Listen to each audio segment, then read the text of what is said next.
Hey everyone, welcome back to Be Student. Today I'm here with a brand new video for you guys. I am going to be giving my review of the newly released comic, graphic novel, whatever you want to call it, for Riverdale, The Ties That Bind. This is very exciting. I got this in the mail last Tuesday when it came out, and apparently a lot of other people have gotten their copy already, but didn't come in until May 4th for me, which was the release date on Amazon, but I have it. I read it. It took me a few hours to read it the first time, and then I read it again at school.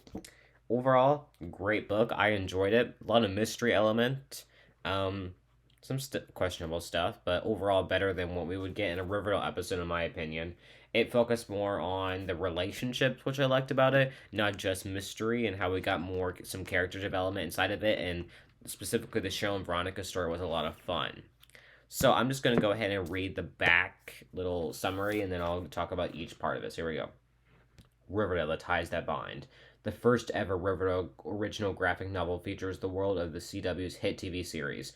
Four interconnected stories trap each of our main characters in a unique, high-stakes conflict over the course of a few pressure cooker hours. Jughead gets locked in and left behind with Moose at Stonewall Prep. Veronica is trapped with Cheryl at a nearby suburban shopping mall. Betty and Polly are stalked by a possible madman when a girl's night goes horribly awry, and Archie and Reggie are held hostage by a long lost relative of Archie's father, Fred, who's come to town seeking payback of any and every kind. Will Archie and company even make it to sunrise? If they do, will they ever be the same again?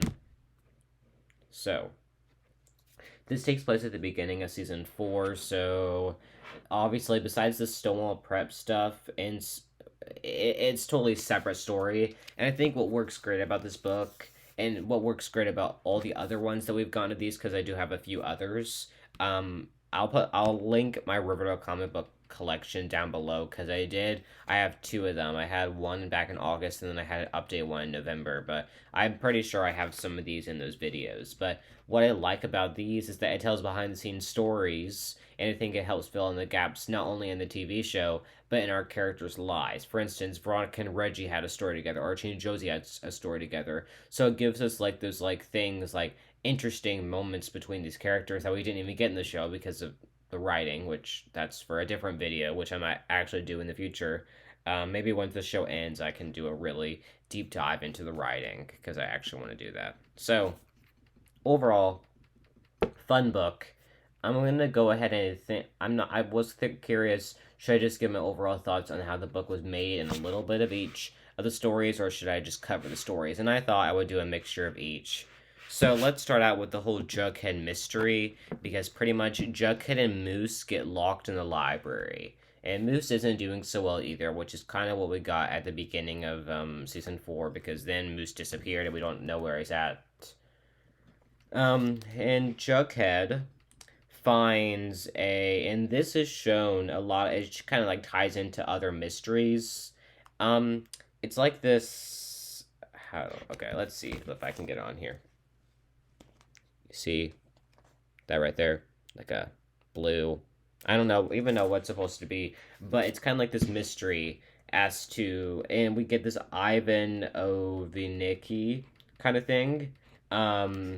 And they look it up, and it talks all about these horses, and it turns out that this image also relates to this horse gang, but then we find out this name is connected to Stonewall Prep, and this girl named Jemima was records were ultimately sealed, was expelled from a prestigious private school. So, yeah, we pretty much get like this symbol, and it relates to somehow here, and it shows up later in the comic. Now, this was kind of cool, and I almost kind of wish that we saw it in the show. I mean, this kind of side mystery thing, but the Stonewall Prep storyline was actually one of the better storylines of season 4. It didn't. It was kind of weird how it ended with the. I think that it didn't have to go in the direction that it went with the whole Jughead fake death thing, but I thought the mystery itself, the villains were also good at Stonewall Prep, so I think they did a really good job here. But I like this little mystery, and I liked how and the yearbook was missing, so that's another clue. Yeah, there's a missing yearbook, so that was interesting. Yeah. I thought it was really well done. Um, and then we also find out some more stuff about Ivan, Nikki.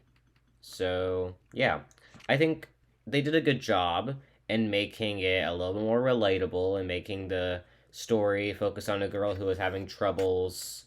And yeah, so it turns out that the guy who got Jughead and Moose out of the library had that same symbol. So it's just this whole Stonewall mystery, and it's just a little like subplot. I mean, like a little side mystery that doesn't necessarily. I mean, definitely probably related to like what happened later on, but I think it was still really well done.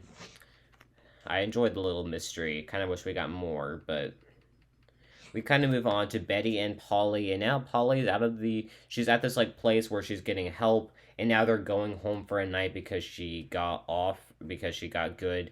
She has had good behavior, so they go over and they get into a little car accident, and they have to stop at this hotel to find out that this guy is suspicious, and they think that someone is haunting their hotel room.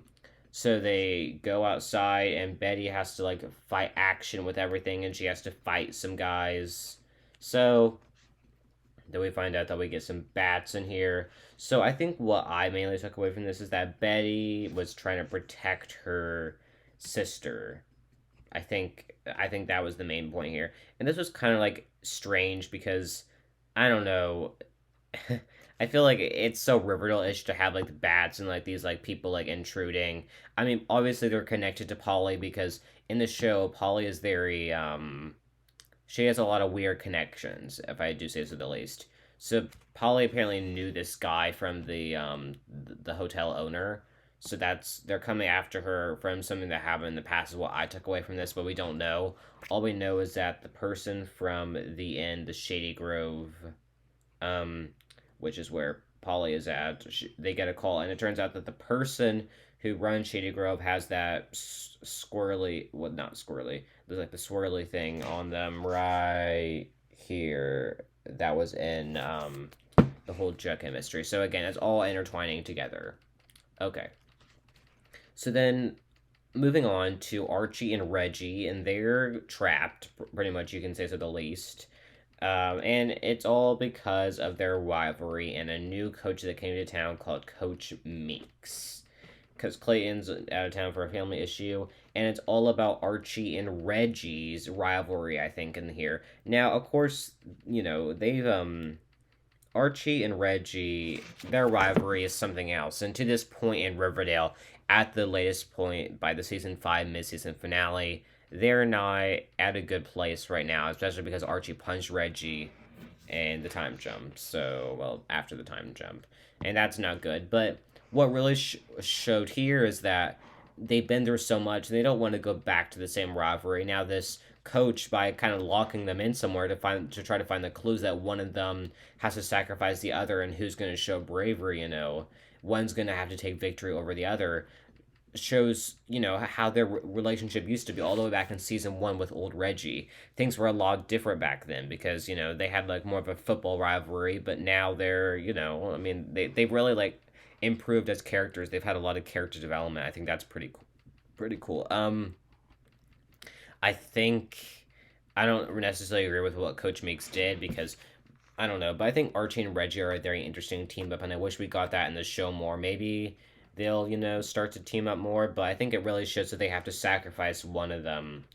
And they really have to, they have to work together to find out, like, and for instance, like, there's like a gas mask, there's only one gas mask, and they have to sacrifice, one of them. But eventually they do get out, but they both lose. And I don't know, like, this was also like a little bit weird to me because I didn't understand what this guy wanted. What's this guy hiding? What's the coach hiding? I mean, we know that all people who come into Riverdale are suspicious, but this guy had something up with him that was strange, if to say so the least. But still, I think that part was good. Now we could talk about the Veronica and Cheryl part, and this was weird because they talk about like how Cheryl and Veronica like are great together, which I do agree that they have a great bond.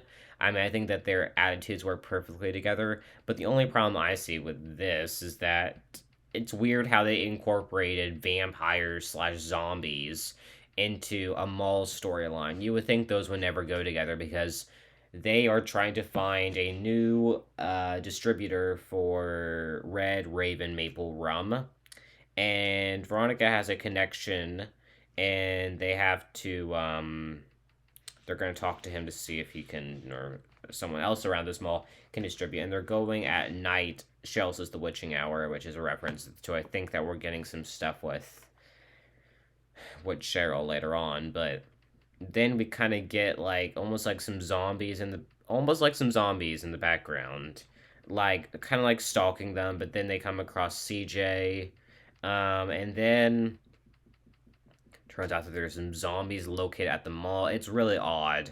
I gotta say that it's interesting because then they encounter zombies. So it was interesting. Um, I think this CJ guy was definitely hiding something, and I think I still don't understand what they were trying to do with this storyline because this was my least favorite storyline out of the. Well, and the Betty and Polly one was weird too, but this one was at fun times fun because of Cheryl's attitude. Because I think that she's funny when she's kind of like being like a brat. I don't like any of her other storylines, but this CJ guy was suspicious, and now he's gone away. And Veronica and Cheryl, they don't have anything. They find out that they can probably talk to their parents to get something. Then they find out that the CJ guy has that same squiggly line on him. So it's all the same mystery that's tied together. And at the end, these like the core four actually have a conversation, which I do like because we don't get nearly as enough of those in the show. So if you actually got this book, comment down below. What did you think of this little graphic novel? I thought it was good. I liked the stories in it that they were trying to tell. Cheryl and Veronica one was questionable. Betty and Polly one was questionable. But most of them had character development in them. So really enjoyable. So anyways, thanks everyone for watching my studio. Like, comment, subscribe, turn on your post notifications, and bye.